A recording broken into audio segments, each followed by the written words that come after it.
The sun was setting, low over the high plains of Arizona, when old rancher Levi Carver rode along, the edge of his fence line, the dry wind carrying dust across the valley like spirits drifting through a forgotten graveyard.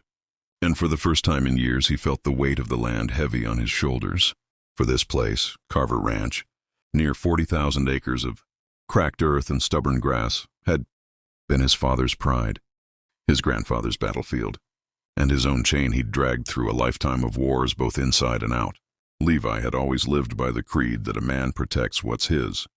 But after burying his wife under the cottonwood tree by the creek and watching his only son ride off to the city with promises of, "I'll right," Pa, that never came. He wondered what ownership truly meant, and whether land could ever fill the hollows in a man's heart. And so on that dusty evening, when he spotted a small Apache family camped at the edge of his territory, just 3 figures, a man lean as a willow, a woman holding a baby, and an old grandmother sitting still as stone, he didn't reach for the rifle on his saddle, but instead slowed his horse. Remember in the stories? His own father once told him about the Apache people who ran through these lands long before a single white fence scarred the earth. The man rose, cautious but unafraid, introducing himself as Noden, saying his family was moving north, but their little one had fallen ill, and they needed shelter for the night. And Levi, hearing the rasp of the baby's breath, felt something stir in him that had been quiet for years. So he invited them to camp near his barn, brought them blankets, water, and the last jar of honey his wife had ever canned. And as the fire crackled low and the stars spilled across the sky, he listened to Noden speak of a time when the land was free, when rivers ran clear and buffalo thundered across the plains like drums of heaven. Long after midnight, as the baby finally slept peacefully, Noden thanked him, saying most settlers chased his people away or worse. But Levi shrugged it off, saying, "A man helps who he can," though deep down he felt a strange peace sitting with them, a peace he hadn't felt since the day his wife smiled her last. At dawn the next morning, Levi found Noden standing by the fence line, looking out across the valley with a quiet sorrow in his eyes. And when Levi asked him what troubled him, the Apache man confessed that his people had lost so much: their land, their homes, their way of life, reduced to wanderers in a place that once knew their footsteps, like kin.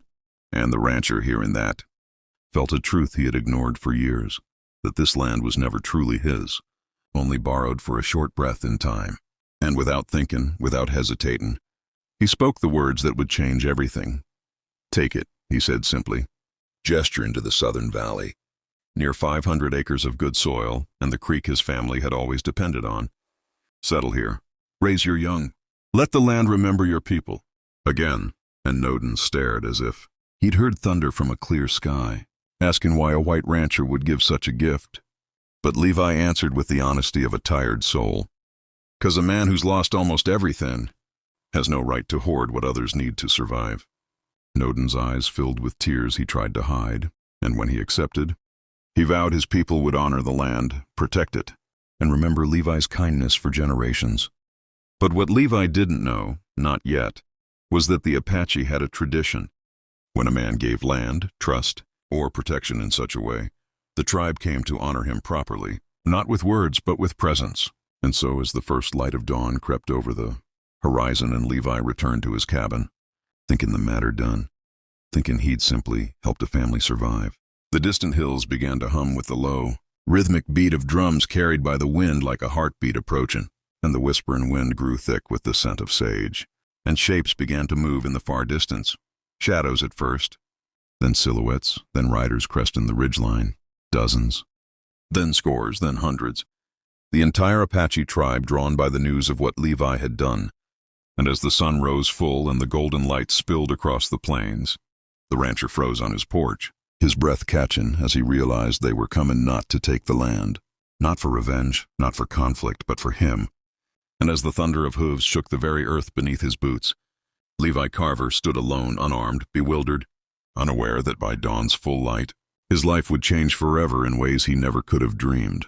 And as the riders approached with painted faces, lifted spears, and banners fluttering in the morning breeze, a silence settled over the valley thicker than dust, and Levi whispered to himself, "Lord, what have I started?"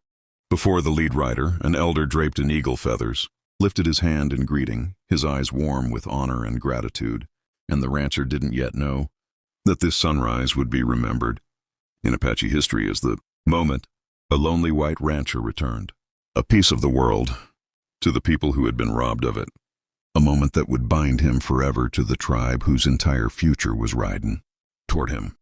By the time the sun broke free from the edge of the world, painting the desert gold, Levi Carver stood on his porch like a man caught between dream and memory, watching the dust clouds rise in the distance as hundreds of Apache riders swept across the valley like a tide of living flame. The ground trembled beneath their horses, drums beat like thunder in the bones of the earth, and the wind carried the echo of ancient songs, songs older than fences, older than borders, older than the country itself, and Levi felt his breath catch, not in fear but in awe, for never in his lifetime had he seen such a sight. A whole nation riding as one, the morning sun, glinting off their spears and beadwork.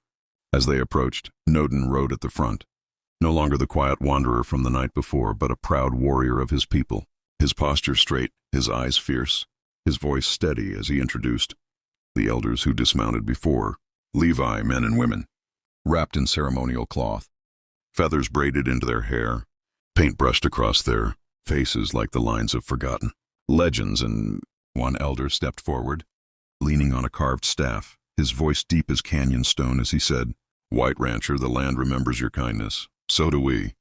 Levi, unsure of what a man was supposed to say when honored by an entire tribe, simply removed his hat and bowed his head, muttering that he'd done nothing but help a family in need. But the elder shook his head slowly, replying, "You returned a piece of the world that was carved from our hearts. That is no small deed." Then something happened.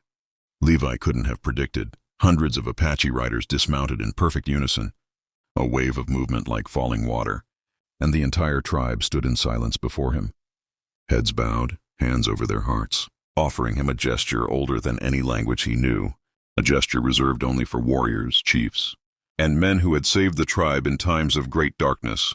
The moment was so heavy, so sacred, Levi felt his knees tremble, for he was just a lonely rancher with nothing left but dust and memories.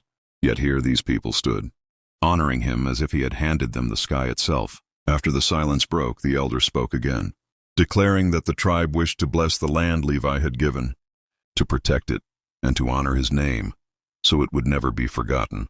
Then the women formed a circle, sprinkling sage and cornmeal, whispering prayers in voices soft as rainfall, and the men beat drums that echoed through Levi's chest until his heart matched their rhythm.